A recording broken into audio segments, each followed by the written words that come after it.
Okay, we're on to the second video of the organic chemistry. This is part 2 of alkane. So once again, an alkane means we're looking at things with single bonds in them. We're going to start out with a little bit of practice. This is a short video. We've only got two things to do. We've got a couple of higher end alkanes to try and draw. And then we're going to do something called cyclic structures, which are pretty straightforward. Once again, the first thing you want to do is you want to count your longest chain. 1, 2, 3, 4, 5, 6 this way. 1, 2, 3, 4, 5, 6, 7. So 7 wins out. We are going to call this heptane. Now I want to figure out which end I'm going to count from. 1, 2, 3, 4. 1, 2, 3, 4. Well, for these ethyls that are here and here, ethyl means 2. It doesn't matter which side I start from, but for the methyl it does. So lowest possible numbering, we're going to go from this end. Let's take care of our methyl group first. So on the second carbon in, so the number is a location, we have 2-methyl heptane. On the fourth carbon, we have an ethyl. On the fourth carbon, we have another ethyl, 4,4-diethyl. Commas between numbers, dashes between numbers and names. Now, if you wanted to call this 2-methyl 4,4-diethyl heptane, that's fine. These things are called prefixes. Pre means that they're out front of the heptane. It doesn't matter what order you put them in. Some people will say alphabetical. In that case, it would be the ethyl before the methyl. But if you put the methyl before the ethyl, I would still mark it right.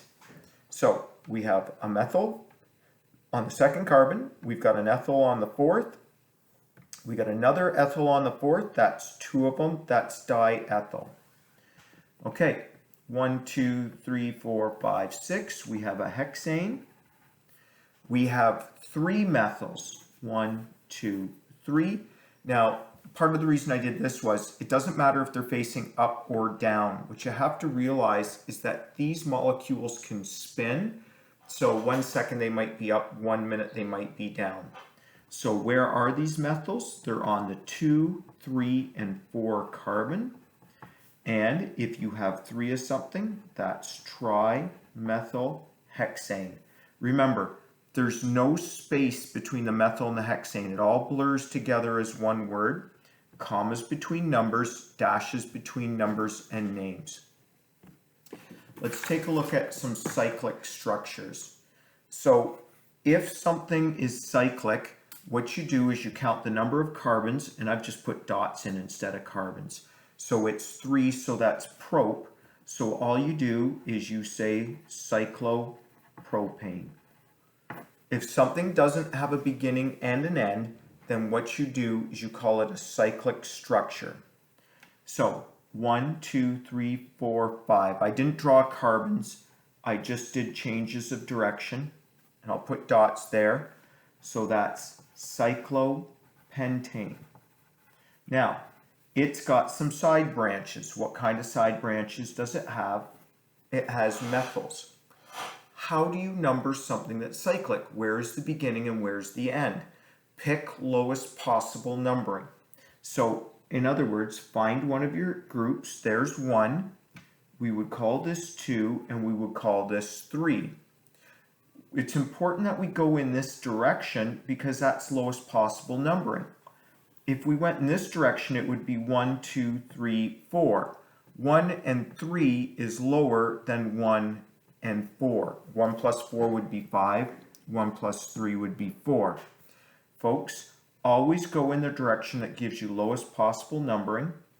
It would be 1, 3, dimethyl cyclopentane. 1, 2, 3, 4, 5, 6. That would be hexane. Oh, some people would ask, can I call that the first carbon and that the third carbon? Yes, you can. It doesn't matter as long as you get lowest possible numbering. There's hexane. It's cyclo, so it's not in a straight line. Let's pick a carbon. Let's call that 1, 2, 3, 4. Could I have picked this carbon? Yes. 1, 2, 3, 4. It's the exact same numbering. Could I pick this one? Let's try. We'd have a 1, 2, 3, 4, 5. We'd have a 1, 2, and 5. What does 1, 2, and 5 add up to? That adds up to 8. What does 1, 2, and 4 add up to? That adds up to 7. You want the lowest possible numbering. We have 1, 2, 4 trimethyl cyclohexane.